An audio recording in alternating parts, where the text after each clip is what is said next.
Buenas tardes, hermanos. Dios les bendiga en este día. Vamos a estudiar la resurrección de nuestro Señor Jesucristo en el Evangelio de San Juan, el capítulo 20, pero como siempre vamos a hacer una pequeña oración.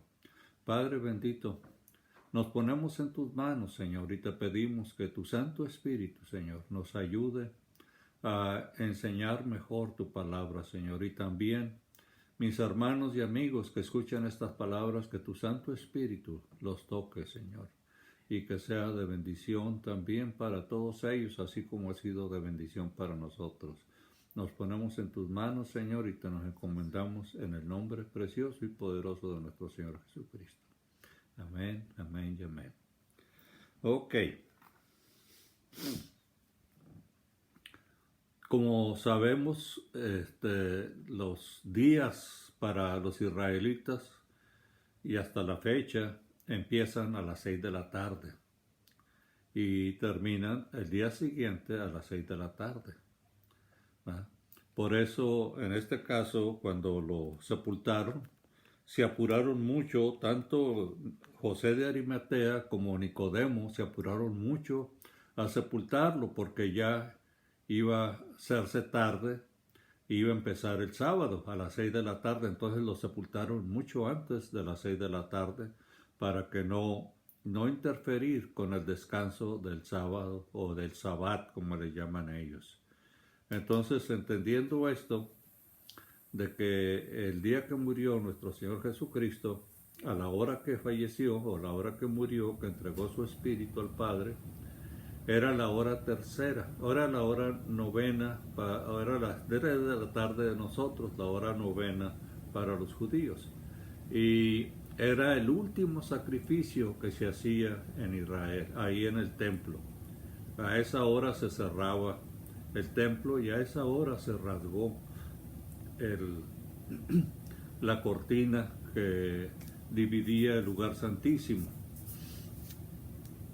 No, o como dicen, el velo se rasgó en dos, ¿vale? Y quedó descubierto porque ya íbamos a tener un nuevo sumo sacerdote que era nuestro Señor Jesucristo. El día siguiente era el sábado. Sabemos que el Señor había profetizado, porque así lo habían dicho los profetas y el Señor mismo, que iba a estar 3 días en el fondo de la tierra. Entonces, el día de la resurrección, ¿ya?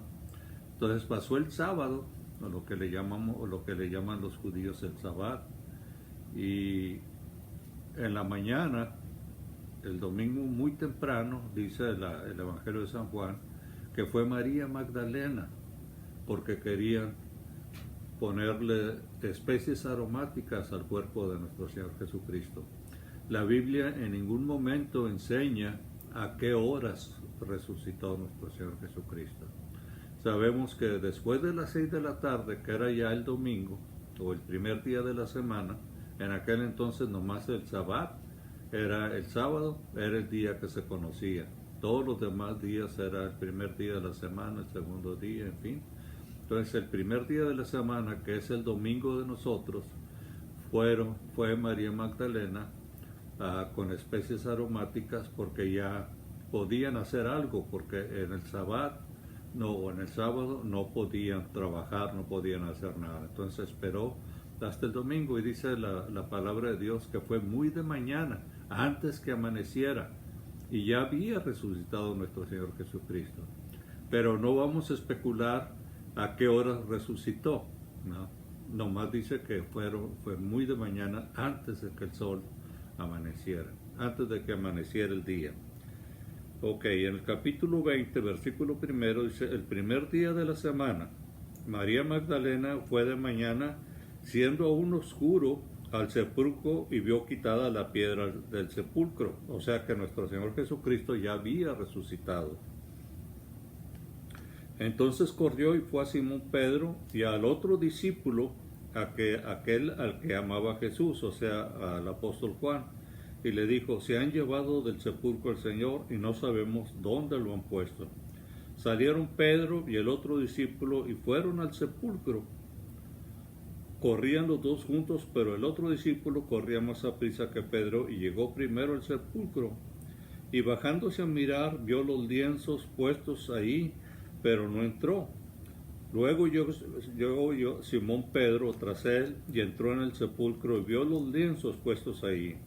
Y el sudario que había estado sobre la cabeza de Jesús, no puesto con los lienzos, sino enrollado en un lugar aparte. Entonces, que nuestro Señor Jesucristo, cuando resucitó, todo lo que lo habían envuelto en las sábanas, ¿verdad?, que lo habían envuelto, y aún el sudario que le habían puesto en la cabeza, ahí estaban en el mismo lugar, ¿verdad? Y ya sea que el cuerpo que resucitó salió sin quitar las vestiduras, todas las cubiertas que tenía de tela, ¿verdad? Ahora, no nos olvidemos que se iba a celebrar, o sea, estaba celebrando las primicias, o sea, los primeros frutos, porque en esa temporada empezaban ya a madurar las espigas y algunos frutos empezaban a madurar, y si vemos en 1 Corintios 15:20, nos dice: mas ahora Cristo ha resucitado de los muertos, primicia de los que durmieron es hecho. Entonces nuestro Señor Jesucristo es el primero que resucita para no volver a ver muerte. ¿Ah? Vemos en la Biblia que hubo muchas personas que fallecieron, que murieron, y de una manera milagrosa algunos profetas y aún nuestro Señor Jesucristo resucitó a algunas personas, pero volvieron a vivir y a morir, ¿no? Pero nuestro Señor Jesucristo fueron las primicias, fue el primero que había resucitado con cuerpo glorificado, y así nos los hace ver el apóstol Pablo. Y en el versículo 8 dice: entonces entró también el otro discípulo que había venido primero al sepulcro y vio y creyó, porque aún no habían entendido la escritura que era necesario que él resucitase de los muertos. Y volvieron los discípulos a los suyos, pero María estaba llorando junto al sepulcro, y mientras lloraba se inclinó para mirar dentro del sepulcro, y vio dos ángeles con vestiduras blancas que estaban sentados, el uno a la cabecera y el otro a los pies, donde el cuerpo de Jesús había sido puesto. Ok, esto no viene en la escritura, pero es un comentario, ¿verdad? Que si ustedes se acuerdan del arca, ¿verdad?, tenía dos ángeles o dos querubines, ¿verdad? Y en el centro estaba el propiciatorio. En el propiciatorio estaban los dos ángeles cubriendo el propiciatorio con sus alas, ¿verdad? Ahí es un simbolismo de que ahí estaban, ¿verdad?, todavía la presencia de nuestro Señor Jesucristo. No estaba nuestro Señor Jesucristo, pero ahí estaban esos dos ángeles que habían estado cuidando el cuerpo de nuestro Señor Jesucristo. Y le dijeron: mujer, ¿por qué lloras? Le dijo: porque se han llevado a mi Señor y no sé dónde lo han puesto. Cuando había dicho esto, se volvió y vio a Jesús que estaba ahí, mas no sabía que era Jesús. Jesús le dijo: mujer, ¿por qué lloras? ¿A quién buscas? Ella, pensando que era el hortelano, le dijo: Señor, si tú te lo has llevado, dime dónde lo has puesto y yo lo llevaré. Jesús le dijo: María. Volviéndose ella le dijo: Raboni, que quiere decir maestro. Raboni quiere decir rabino, ¿verdad? Y es una forma abreviada de decir maestro o rabí. Jesús le dijo: no me toques, porque aún no he subido a mi Padre. Ve a mis hermanos y dile: subo a mi Padre y a vuestro Padre, a mi Dios y a vuestro Dios. Aquí hay dos cosas muy interesantes. Nuestro Señor Jesucristo ya estaba como sumo sacerdote, ¿no?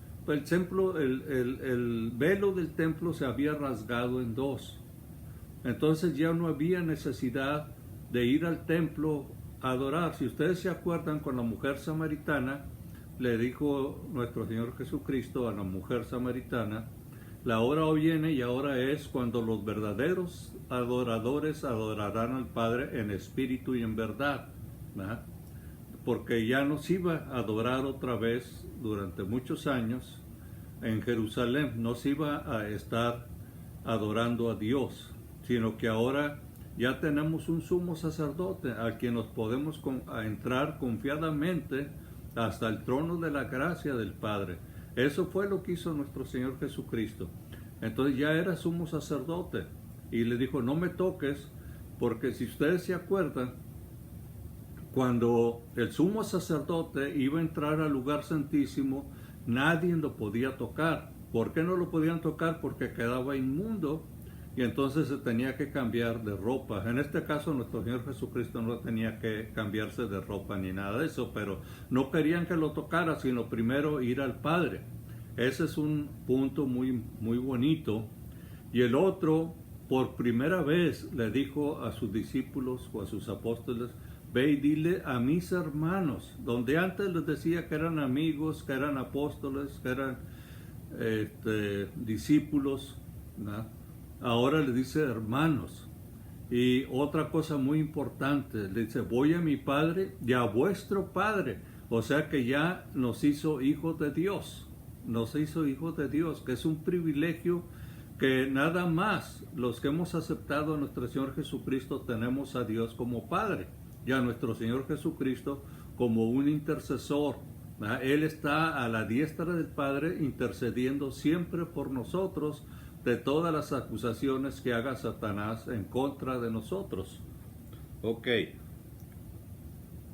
Fue entonces María Magdalena, el versículo 18, para dar a los discípulos las nuevas de que había visto al Señor y que Él había dicho estas cosas. Cuando llegó la noche de aquel mismo día, el primero de la semana viene siendo el domingo de nosotros. Estando las puertas cerradas en el lugar donde los discípulos estaban reunidos por miedo de los judíos, vino Jesús y puesto en medio le dijo, paz a vosotros. ¿Verdad? Los discípulos todavía tenían temor de los judíos. Entonces nuestro Señor Jesucristo no necesitó abrir la puerta ni nada, sino que atravesó la puerta y les dice, paz a vosotros. Y cuando les hubo dicho esto, les mostró las manos y el costado, y los discípulos se regocijaron viendo al Señor. Entonces Jesús les dijo otra vez, paz a vosotros, como me envió el Padre, así también yo os envío. ¿Verdad? O sea que así como lo había enviado el Padre, así nuestro Señor Jesucristo estaba enviando a los apóstoles y eso también a nosotros. ¿A qué? A evangelizar, a llevar una vida recta, a ser obedientes a la palabra, que es lo más difícil, ¿verdad? La obediencia. Muchos de los grandes hombres cayeron por la falta de obediencia a la palabra de Dios. Y habiendo dicho esto, sopló a los y les dijo, recibid el Espíritu Santo. A quienes remitiere los pecados les son remitidos, y quienes se los retuvieres les son retenidos. Pero Tomás, uno de los 12, llamado Dídimo, no estaba con ellos cuando Jesús vino. Le dijeron pues los otros discípulos, al Señor hemos visto. Él les dijo, si no hubieres en sus manos las señales de los clavos, y metiere mi dedo en el lugar de los clavos, y metiere mi mano en su costado, no creeré. 8 días después estaba otra vez sus discípulos dentro y con ellos Tomás. Llegó Jesús estando las puertas cerradas y se puso en medio y les dijo, paz a vosotros. Luego dijo a Tomás, pon tu dedo y mira mis manos y acerca tu mano y métela en mi costado y no seas incrédulo, sino creyente. Entonces ahí le estaba llamando la atención a Tomás, que no fuera incrédulo sino creyente, porque ya muchas veces nuestro Señor Jesucristo les había dicho que iba a resucitar al tercer día. Entonces Tomás respondió y le dijo, qué palabras tan bonitas, Señor mío y Dios mío. Ahí lo reconoció como Dios a nuestro Señor Jesucristo, porque Él es Dios, Él es Dios. Jesús le dijo, porque me has visto, Tomás, creíste. Bienaventurados los que no vieron y creyeron. Entonces aquí nos está dando una bendición especial a de los que por fe creemos, ¿verdad? Aunque no veamos las cosas, pero creemos en nuestro Señor Jesucristo y en las cosas que nos dice la palabra de Dios. La estamos creyendo. No hemos visto a ningún profeta del Antiguo Testamento, ni hemos visto a nuestro Señor Jesucristo, aunque cuando lo aceptamos sentimos la presencia de Él en nuestro corazón, sentimos la presencia del Espíritu Santo en nosotros, ¿verdad? Pero no lo hemos visto, pero hemos creído, ¿verdad? Entonces hay una bienaventuranza de los que creemos, ¿verdad? Aunque no hayamos visto. Hizo además Jesús muchas otras señales en presencia de sus discípulos, las cuales no están escritas en este libro. Pero estas se han escrito para que creáis que Jesús es el Cristo, el Hijo de Dios, y para que creyendo tengáis vida en su nombre. Entonces, si creemos, vamos a tener vida en el nombre de Jesús, vida eterna. Después de esto, Jesús se manifestó otra vez a sus discípulos junto al mar de Tiberias y se manifestó de esta manera, ¿no? Estaban juntos Simón Pedro, Tomás, llamado el Dídimo, Natanael, el de Caná de Galilea, los hijos de Zebedeo y los otros dos de sus discípulos. Simón Pedro le dijo, voy a pescar. Ellos le dijeron, vamos nosotros también contigo. Fueron y entraron en una barca y aquella noche no pescaron nada. Cuando iba amaneciendo, se presentó Jesús en la playa, mas los discípulos no sabían que era Jesús. Y les dijo, hijitos, ¿tenéis algo de comer? Le respondieron no. Él les dijo, echad la red a la derecha de la barca y hallaréis.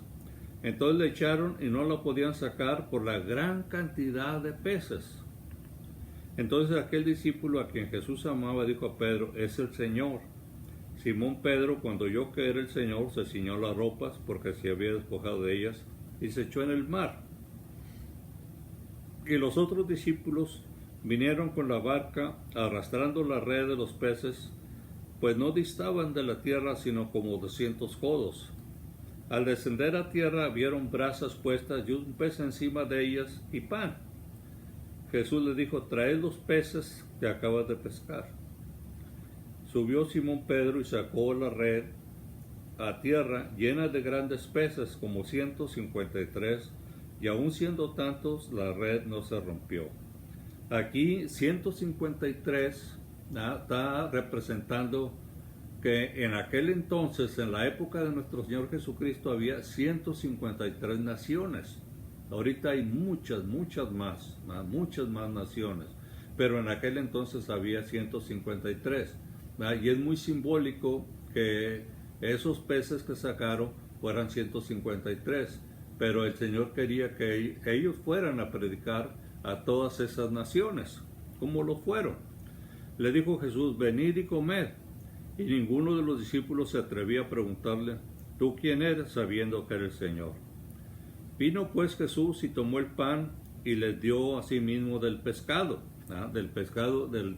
y del pescado que él había puesto milagrosamente ahí en las brasas. Era ya la tercera vez que Jesús se manifestaba a sus discípulos después de haber resucitado a los muertos. Cuando hubieron comido, Jesús dijo a Simón Pedro, Simón, hijo de Jonás, ¿me amas más que esto? Le respondió y dijo, sí, Señor, tú sabes que te amo. Él le dijo, apacienta mis corderos. Volvió a decirle la segunda vez, Simón, hijo de Jonás, ¿me amas? Pedro le respondió, sí, Señor, tú sabes que te amo. Le dijo, pastorea mis ovejas. Le dijo la tercera vez, Simón, hijo de Jonás, ¿me amas? Pedro se entristeció que se lo dijera la tercera vez, ¿me amas? Le respondió, Señor, tú sabes todo, tú sabes que te amo. Jesús le dijo, apacienta mis ovejas. Ok, aquí hay 3 veces que el Señor le pregunta a Pedro que si lo amaba. ¿Por qué le pregunta 3 veces? El Señor quería que se cancelara la maldición que Pedro había puesto sobre sí mismo cuando lo negó a nuestro Señor Jesucristo 3 veces. Entonces aquí 3 veces Él está cancelando, Dios le está, nuestro Señor Jesucristo le está permitiendo que cancele aquella negación que hizo 3 veces, que no conocía al Señor. De cierto te digo, cuando eras más joven te ceñías e ibas a donde querías, mas cuando ya seas viejo extenderás tus manos y te ceñirá otro y te llevará a donde no quieras. Esto dijo, dando a entender con qué muerte había de glorificar a Dios, y dicho esto, añadió, sígueme. Ok, nosotros sabemos por la tradición que el apóstol Pedro murió crucificado, y él no se sintió digno de ser crucificado igual que nuestro Señor Jesucristo. Entonces él pidió que se invirtiera la cruz, o sea que la cabeza quedó abajo y los pies arriba. Y era lo que le estaba diciendo el Señor, que otros que él iba a extender los brazos y otros lo iban a ceñir. Volviendo Pedro, vio que les seguía el discípulo a quien amaba Jesús, el mismo que en la cena se había recostado al lado de él y le había dicho, Señor, ¿quién es el que te ha de entregar? Cuando Pedro le vio, dijo a Jesús, Señor, ¿y qué de este? Jesús le dijo, si quiere que él quede hasta que yo venga, ¿qué a ti? Sígueme. O sea que nuestro Señor Jesucristo nos da órdenes específicas a cada quien. Y nosotros no tenemos que andar viendo a los demás qué es lo que están haciendo, si están siguiendo las cosas de Dios o hasta dónde están siguiendo, si lo están haciendo muy bien o regular, sino que nosotros tenemos la obligación de hacer las cosas bien, ¿no? Siempre tenemos que hacer esa decisión de hacer las cosas lo mejor que podamos, de acuerdo con nuestras capacidades, de acuerdo con nuestro intelecto, con nuestra posición social. Tenemos que hacer las cosas como el Señor quiere y no estarnos fijando en los demás que qué es lo que están haciendo, si lo están haciendo bien, si están haciendo poco, si están haciendo mucho. Y era lo que estaba diciendo el Señor a Pedro, que no se fijara en los demás, que Él lo siguiera, ¿no? Y esa es una exhortación que nos hace a nosotros, que nosotros también le sigamos, que no veamos a la demás gente, que no estemos haciendo comparaciones. Muchas veces nos ponemos a hacer comparaciones de las iglesias. ¿Qué es la mejor iglesia? Si es una iglesia grande, si es una iglesia chiquita. Digo, nosotros no tenemos que estar viendo nada de eso. Nosotros tenemos que, lo que Dios nos ha dado, tenemos que estar instruyendo, enseñando a la gente lo mejor que podamos, pero no tenemos que estarnos comparando con otras denominaciones o con otras iglesias. Tenemos que dar oportunidad que cada quien se desarrolle, se conforme al Espíritu Santo los esté ungiendo. Dejémonos ya de criticar a los hermanos. Concentrémonos en la obra del Señor, lo que nosotros debemos hacer. No hagamos o no nos tratemos de comparar, no compitamos con ninguna iglesia, con ninguna denominación. Nosotros vamos a trabajar hasta donde el Señor nos permita trabajar y dejemos a los demás que hagan lo que el Señor les ha indicado. Si lo están haciendo bien, gloria a Dios. Si no lo están haciendo bien, bueno, Dios los va a exhortar a que sigan haciendo las cosas bien. Pero nosotros tenemos que hacer el trabajo que a nosotros nos ha dado. Y Él nos ha llamado para trabajar en la colonia Solidaridad, ahí en la iglesia Camino a la Gracia. Ahí estamos trabajando. No estamos compitiendo con nadie, ni estamos obligando a nadie a que haga lo que nosotros queremos. Entonces nosotros tenemos que estar pendientes, ¿verdad?, en lo individual, ¿verdad?, sin estar haciendo comparaciones con nadie ni con nada. Y en el versículo 23, volviendo otra vez, dice, y se extendió, este dicho se extendió entonces entre los hermanos, que aquel discípulo no moriría. Pero Jesús no le dijo que no moriría, sino, si quiero que él quede hasta que yo venga, ¿qué a ti? Este es el discípulo que da testimonio de estas cosas y escribió estas cosas, y sabemos que su testimonio es verdadero. Y hay también otras muchas cosas que hizo Jesús, las cuales si se escribieran una por una, pienso que ni aún en el mundo cabrían los libros que se habrían de escribir. Amén. Entonces aquí termina el Evangelio de San Juan. Y vamos a ver qué nos dice el Señor si seguimos con el libro de los Hechos de los Apóstoles, porque es muy interesante todo lo que pasó en el libro de los Hechos, ¿verdad? Vamos a ver el desarrollo que hubo de la iglesia, cómo creció la iglesia, dónde nació la iglesia cristiana, ¿verdad? ¿Cuándo nació la iglesia cristiana? ¿Verdad? La conversión del apóstol Pablo, ¿verdad? Un hombre que Dios había preparado desde antes de la fundación del mundo, según la Biblia. Desde antes de la fundación del mundo lo había destinado para ser un predicador o un apóstol, mejor dicho, del Evangelio. Entonces, hermanos, yo no sé qué Dios tiene preparado para cada uno de nosotros y de ustedes, ¿verdad?